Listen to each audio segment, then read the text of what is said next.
안녕하십니까. 저는 1975년 노벨 경제학 수상자 레오니드 칸토로비치에 대해 발표할 경영학과 2학번 성하영입니다. 오늘 발표는 수상자 소개, 연구의 시대적 배경과 동기, 연구의 사회적 공헌, 연구의 내용, 연구의 현대적 활용 방안에 대해서 발표하도록 하겠습니다.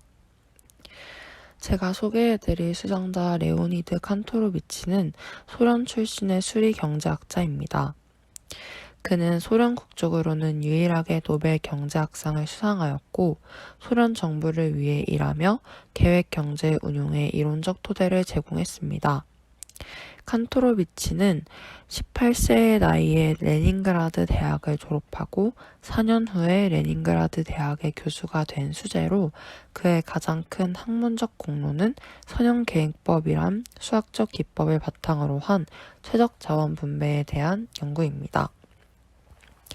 칸토로비치는 이 연구로 1975년에 네덜란드의 경제학자 코프만스와 공동으로 노벨 경제학상을 수상했습니다. 그가 노벨 경제학상을 받을 수 있었던 희소자원의 최적 자원 분배에 대한 연구에 대해 자세하게 설명드리도록 하겠습니다. 먼저 칸토로비치가 연구를 시작하게 된 배경에 대해 설명드리겠습니다.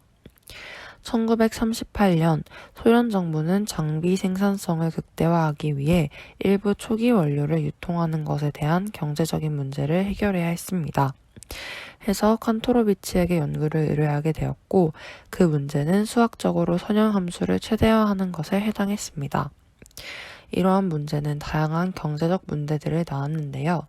설비의 작업 분배, 복잡한 자원의 사용, 합리적인 재료 절단, 운송 흐름의 분배, 파종 영역의 최적 활용 등 소련 내 다양한 경제적 문제를 마주하자 이러한 문제를 효율적으로 해결하기 위해 칸토로비치는 연구를 진행했고, 그 연구가 바로 선형계획법에 등장하는 승수 해결 방법입니다.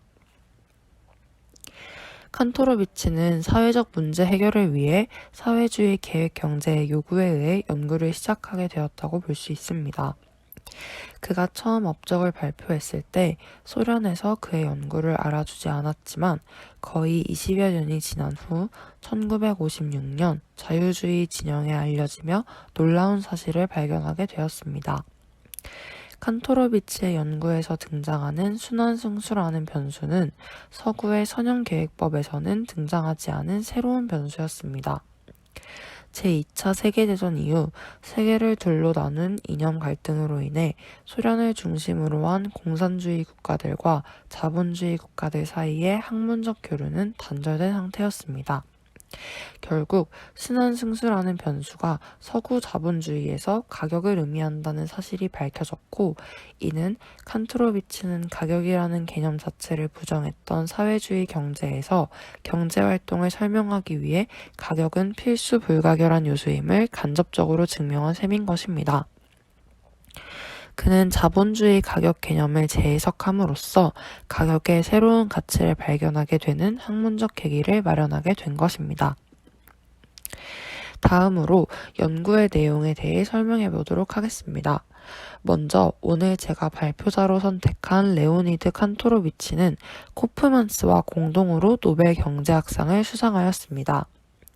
둘은 선형계획법을 분석하여 희소자원의 최적 분배 이론에 대해 기여한 바에 따라 수상하게 된 것인데요. 그중 칸토로비치는 선형계획법의 개발자로 그의 연구는 선형계획법이라고 볼 수 있습니다.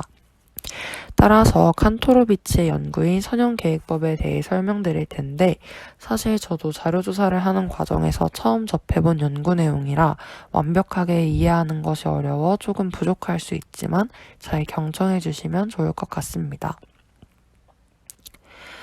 수학에서 선형계획법은 최적화 문제의 일종으로 주어진 선형 조건들을 만족시키면서 선형인 목적 함수를 최적화하는 문제입니다. 선형계획법은 운용과학 중에서 가장 일반적인 기법으로 가변 요소 사이에 1차 방정식이 성립할 경우, 즉 선형의 관계가 있을 때 변화의 한계를 정할 때 사용하는 방법입니다. 가령 판매 과장이 세일즈맨을 각 지역으로 할당하는 문제에 직면하고 있다고 할 때 세일즈맨의 각 제각기 특성이 있기 때문에 각자에게 적절한 지역이 다르고 몇몇 세일즈맨은 매우 우수하여 어느 지역이라도 담당할 수 있으며 더욱이 다른 세일즈맨보다 더 좋은 업적을 올릴 수가 있습니다. 판매 과정의 문제는 세일즈맨의 지역 할당을 통해 전체의 판매량을 최대로 함에 있을 것입니다. 이 경우 만약 세일즈맨이 각각의 지역에서 상대적 효율을 수령할 수 있다고 하면 간단한 선형계획법의 수법을 써서 최적의 할당을 정할 수가 있을 것입니다. 선형계획의 문제는 수식으로 어떻게 표현하느냐에 따라 다른 형태를 가질 수 있습니다. 하지만 선형계획 문제의 최적해를 찾는 알고리즘을 개발하기 위해 일괄된 형태의 문제가 필요합니다. 다행히도 부등식은 등식으로, 등식은 부등식으로 변환하는 간단한 방법이 있습니다. 따라서 특정한 형태의 표준형을 정하고 표준 문제의 최적해를 구하는 알고리즘을 구하면 어떠한 문제에도 적용할 수 있을 것입니다. 선형계획 문제의 표준형은 저자마다 다르지만 보통 다음과 같습니다.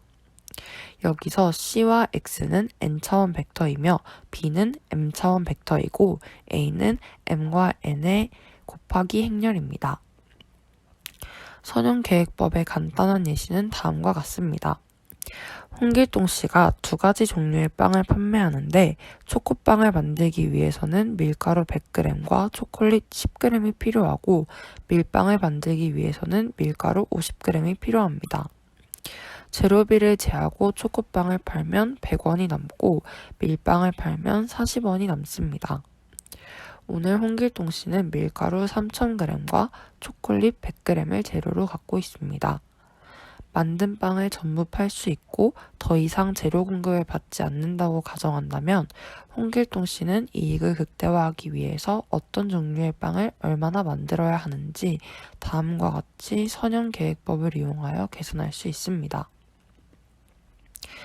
목적은 100x1 플러스 40x2가 될 것이고 조건은 100x1 플러스 50x2는 3000보다 작거나 같고 10x1은 100보다 작거나 같으며 x1과 x2는 0보다 크거나 같다로 정의할 수 있습니다. 여기에서 x1은 초코빵을, x2는 밀빵의 개수를 의미하는 변수입니다. 그림을 참고하면 오늘 홍길동 씨가 가장 많은 이익을 남기는 방법은 초코빵 10개와 밀빵 40개를 만드는 것이고 그렇게 해서 얻을 수 있는 이익은 2,600원입니다. 이러한 선형계획법은 다차원적인 문제를 해결하는 데 도움을 줍니다. 다양한 것의 비용과 이익을 계산하여 최적의 솔루션을 취할 수 있도록 도와줍니다. 이는 운용과학, 미시경제학, 네트워크 경로 최적화 등 많은 분야에서 사용되고 있습니다. 현대의 관리 문제는 끊임없이 변화하고 있지만 대부분의 기업은 한정된 리소스로 수익을 극대화하고 비용을 최소화하고자 합니다. 그렇기에 선형계획법은 기획, 생산, 운송, 기술 등 기업 경영에 적극적으로 활용되고 있습니다. 노벨 경제학상 수상자에 대해 조사하며 몰랐던 연구들에 대해서도 알 수 있었고 연구 배경 등과 같은 비하인드 스토리를 알아가는 것도 즐거웠습니다. 제가 준비한 발표는 여기까지이고요. 지금까지 발표를 들어주셔서 감사합니다. 그럼 오늘 1975년 노벨 경제학상 수상자 레오니드 칸토로비치에 대한 발표를 마치도록 하겠습니다.